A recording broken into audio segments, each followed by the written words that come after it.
नाजरीन अस्सलाम वालेकुम। IND टुडे न्यूज में आपका खैर मकदम करते हैं। आइए देखते हैं ये तफसीलात। चीफ मिनिस्टर के चंद्रशेखर राव ने आज हुजूराबाद जिले करीमनगर में मुल्क की सबसे अनोखी स्कीम रैतु बंधु स्कीम का आगाज किया, जिसके तहत किसानों को हर फसल पर फी एकड़ 4,000 रुपए की नकद इमदाद दी जाएगी। धर्माराजूपल्ली गांव में मुनक्किदा एक प्रोग्राम में उन्होंने किसानों में पट्टेदार की बुक्स भी तकसीम किए और सबसे पहला चक और पट्टा बुक संजीव रेड्डी नामी किसान ने हासिल किया। इस मौके पर रियासती वजीर फाइनेंस ई Rajendra, chief secretary SK Joshi, रुकन पार्लियामेंट M विनोद के अलावा अरकान असेंबली व काउंसिल और TRS के सरकर्दा कायदीन भी मौजूद थे। बादयाजा उन्होंने किसानों से बातचीत करते हुए बताया कि रैतु बंधु स्कीम से रियासत के किसानों की तकदीर बदल जाएगी और कहा कि हुकूमत 58 लाख किसानों को सालाना 12,000 करोड़ रुपए की इमदाद देगी। KCR ने कहा कि रियासत में 1.4 करोड़ एकड़ जरखेज अराजी है और ज़राई शोबे में मुल्क भर में तेलंगाना सबसे मिसाली रियासत है। उन्होंने मरकज से मुतालबा किया कि किसानों को उनकी पैदावार की कीमत में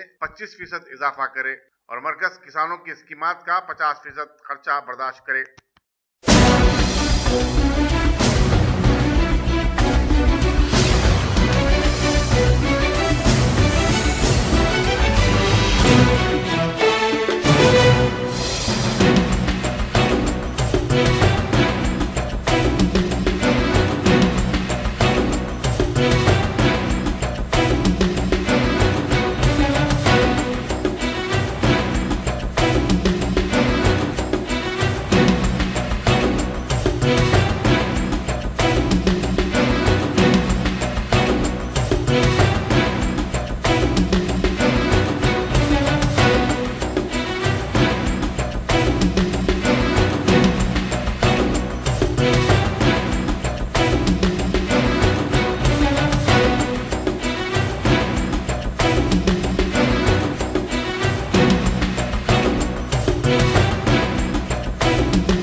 अगर आपने हमारे चैनल को सब्सक्राइब नहीं किया है तो आपको यहाँ सब्सक्राइब बटन दिख रहा है, उसे क्लिक करिए और सब्सक्राइब कीजिए और साथ ही साथ बेल आइकॉन को भी क्लिक करिएगा, जिससे कि आपको ताज़ा अपडेट मिलते रहे।